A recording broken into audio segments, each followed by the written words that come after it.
প্রিয় নবম ও দশম শ্রেণীর মানবিক শাখার শিক্ষার্থীবৃন্দ, তোমরা যে যেখানে আছো মোবাইল সেটের সামনে খাতা কলম ও বইয়ের দ্বিতীয় অধ্যায় মহাবিশ্ব আমাদের পৃথিবী খুলে আমার সাথে তোমরা সংযোগে থেকো। আমরা আজ আলোচনা করব এই অধ্যায় থেকে সৌরজগৎ। সৌরজগৎ তোমরা চিত্রে অবশ্যই দেখতে পাচ্ছ। সূর্য এর কেন্দ্রে, সূর্য কেন্দ্রে তার পাশে তার গ্রহগুলো একটা নির্দিষ্ট দূরত্ব বজায় রেখে যার যার কক্ষপথে ঘুরছে। প্রথমত আমরা জানবো এই সৌরজগৎটা কি। সৌরজগৎ হচ্ছে সূর্য, তার গ্রহ, উপগ্রহ, নক্ষত্র, ধূমকেতু, উল্কা সব নিয়ে একটি পরিবার। এই পরিবার একটা কাকতালীয় পদ্ধতিতে ঘুরছে। এই মহাবিশ্বে অনেক সৌরজগৎ আছে, তার একটি আমাদের এই পৃথিবী তথা সূর্যের চতুর্দিকে যে সৃষ্টি সৌরজগৎ, সেই ক্ষুদ্র সৌরজগতের পৃথিবী নামক গ্রহে আমরা বসবাস করি। সূর্য একটি মাঝারি ধরনের হলুদ বর্ণের নক্ষত্র। এর ব্যাস 13,84,000 কিলোমিটার। পৃথিবী হতে এর দূরত্ব প্রায় 15 কোটি কিলোমিটার। এর ভর 1.99 গুণ 10⁻13 কিলোগ্রাম। মূলত এই সূর্য হিলিয়াম ও হাইড্রোজেন গ্যাসের সমন্বয়ে গঠিত। হিলিয়াম ডিফিউশন পদ্ধতিতে আপনা আপনি ভাঙে এবং হাইড্রোজেনে পরিণত হয়। হাইড্রোজেন আপনা আপনি জ্বলে, যে কারণে এর চতুর্দিকে উজ্জ্বল আলো বিচ্ছুরিত হয়, যার আলোগুলো তার চতুর্দিকের যে ঘূর্ণায়মান গ্রহগুলো আছে এই গ্রহগুলোকে আলোকিত করে। প্রথমতই এর কাছের যে গ্রহটা তোমরা চিত্রে দেখছো সেটা হলো বুধ। বুধ হচ্ছে সৌরজগতের সবচাইতে ক্ষুদ্রতম গ্রহ। সূর্য থেকে এর দূরত্ব 4.8 কোটি কিলোমিটার। বুধ 4.8 কোটি কিলোমিটার।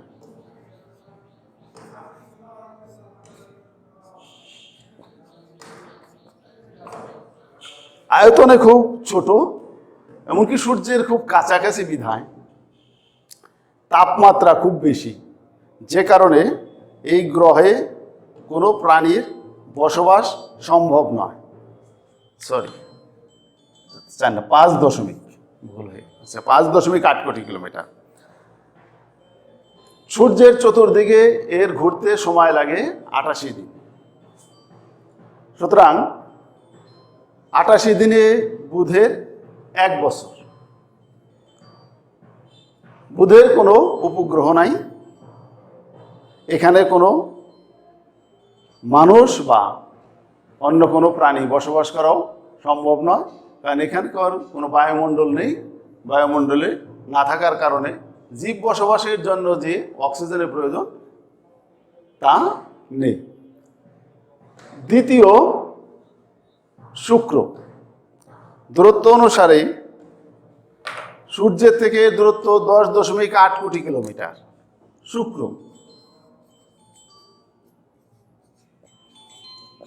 8 কোটি কিলোমিটার। সূর্যের চারিদিকে এর ঘুরতে সময় লাগে 225 দিন।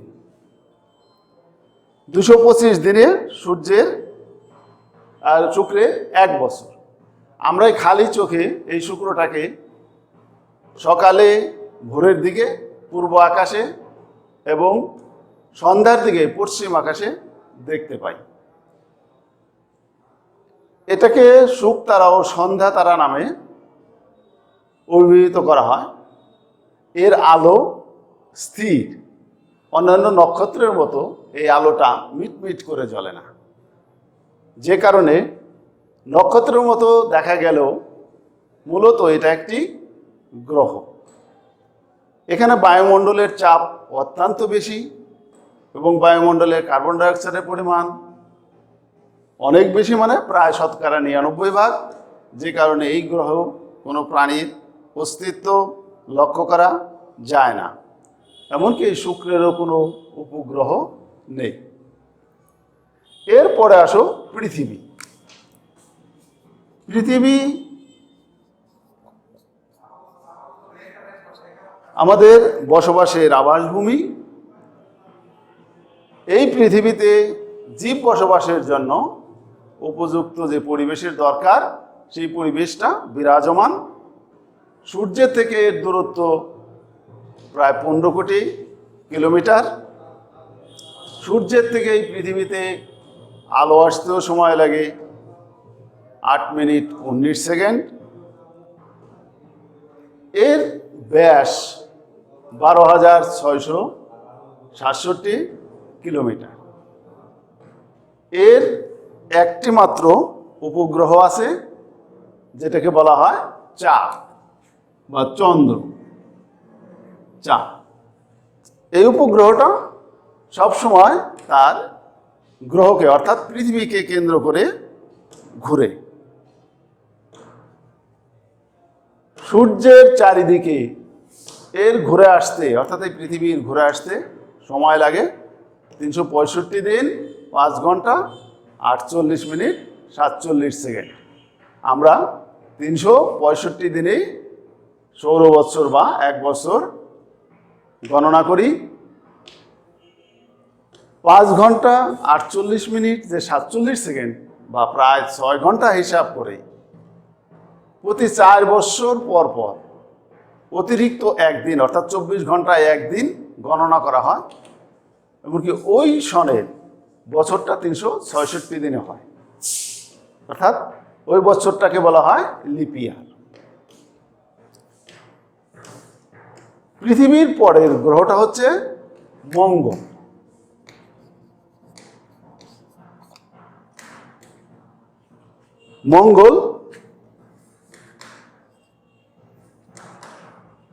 মঙ্গল গ্রহ পৃথিবীর তুলনায় ছোট, অর্থাৎ প্রায় অর্ধেক।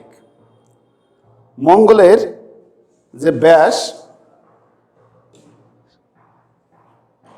6,787 কিলোমিটার। দূরত্ব সূর্য হতে 22.8 কোটি কিলোমিটার। মঙ্গল গ্রহের উপরিভাগ সাধারণত সূর্যের আলোতে লাল দেখা যায়, যে কারণে এই গ্রহটাকে লালচে গ্রহ বলা হয়। এর 2টা উপগ্রহ আছে, একটা ফোবস আর একটা ডিমোস। সূর্যের চারিদিকে ঘুরে আসতে এর সময় লাগে 687 দিন, অর্থাৎ পৃথিবীর 2 বছরের সময়। তার মঙ্গলের 1 বছর সমান হলো পৃথিবীর প্রায় 2 বছর। এরপরে মঙ্গল থেকে বৃহস্পতি এর মাঝখানে অসংখ্য গ্রহাণুপুঞ্জ আছে, যারা দল বেঁধে ঘুরে। এমনকি এই জায়গাটা অনেক ফাঁকা। কিরকম? যেমন বৃহস্পতি দূরত্ব 77.8 কোটি কিলোমিটার। তার মানে মঙ্গল থেকে বৃহস্পতির মাঝখানে প্রায় 55 কোটি কিলোমিটার জায়গা ফাঁকা। এই 55 কোটি কিলোমিটার জায়গায় অসংখ্য গ্রহাণুপুঞ্জ দল বেঁধে ঘুরে, যাদের ব্যাস 4,000 থেকে 1,42,000 কিলোমিটার পর্যন্ত আছে। এরা দল বেঁধে ঘুরে বিধায় এদেরকে গ্রহাণুপুঞ্জ বলা হয়। যাই হোক, সবচাইতে বৃহত্তম গ্রহ যেটা বৃহস্পতি সূর্যের থেকে এর দূরত্ব 22.8 কোটি 77.8 কোটি কিলোমিটার। এমনকি আয়তনে প্রায় 1300 পৃথিবীর সমান। এর ব্যাস 1,42,000 কিলোমিটার। উপরিভাগ তাপমাত্রা অত্যন্ত কম, বেশিরভাগ অংশই বরফে ঢাকা। বায়ুমণ্ডলে নাইট্রোজেনের পরিমাণ অনেক বেশি, কার্বন ডাইঅক্সাইডের পরিমাণ অনেক বেশি, যে কারণে এখানে কোনো প্রাণী বসবাস করা সম্ভব নয়।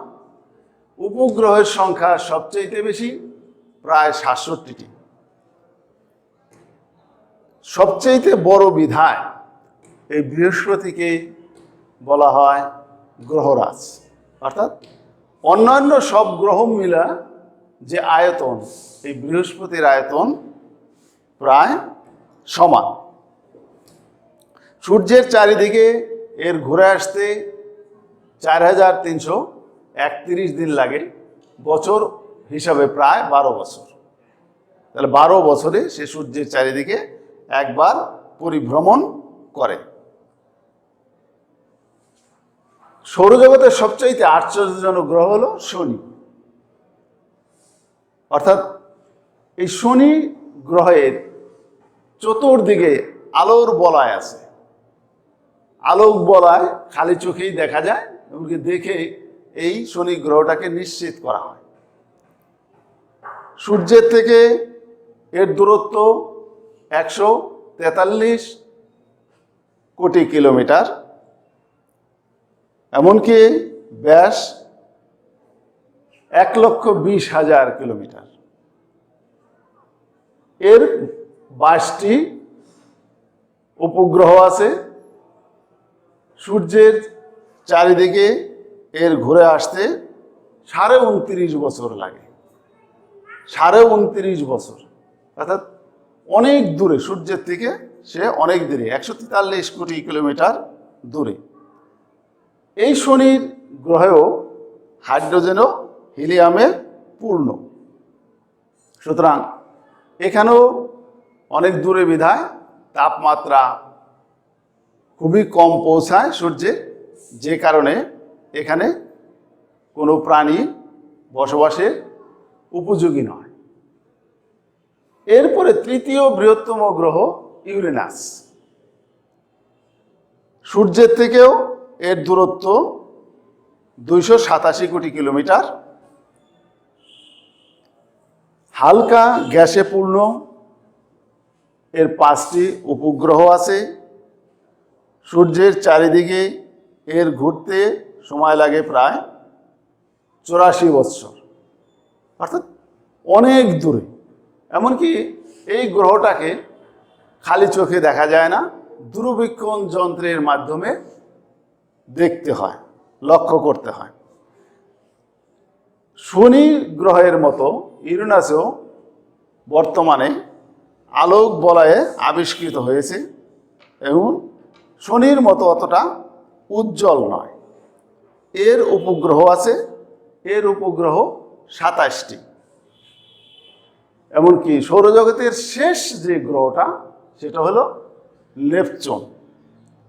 সূর্যের থেকে দূরত্ব ৪৫০ কোটি কিলোমিটার। এখানে সূর্যের আলো খুবই কম পৌঁছায়, যে কারণে অত্যন্ত শীতল।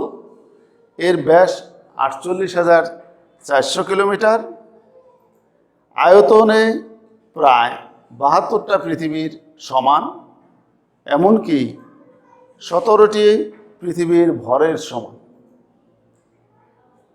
এর বায়ুমণ্ডলে বেশিরভাগই মিথেন ও অ্যামোনিয়া গ্যাস। এর উপগ্রহের সংখ্যা ১৪টি। তাহলে সৌরজগতের ৮টি গ্রহ, এমনকি সূর্য, এই সব কয়টা জ্যোতিষ্ক নিয়ে আমাদের এই সৌরজগৎ। আমাদের এই সৌরজগতের একমাত্র পৃথিবী ব্যতীত আর কোনো গ্রহেই প্রাণী বসবাসের উপযোগী নয়। এমনকি এই গ্রহগুলোর বাইরেও কিছু কিছু গ্রহ আবিষ্কৃত হয়েছিল, যেমন প্লুটো, ভলকান।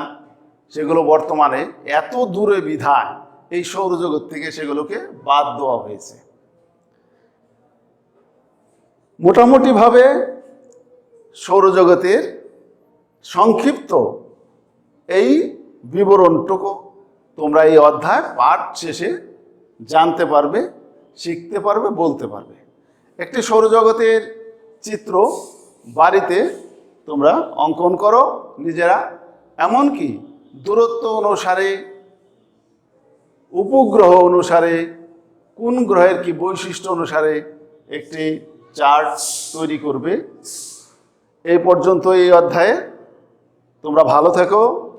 করোনা ভাইরাস সংক্রান্ত কেউ বাইরে বেরোবে না, অবশ্যই বেরোলে মাস্ক ব্যবহার করবে, স্বাস্থ্যসম্মত জীবনযাপন করো, এই আশাবাদ ব্যক্ত করে আজকের মতো এখানেই শেষ।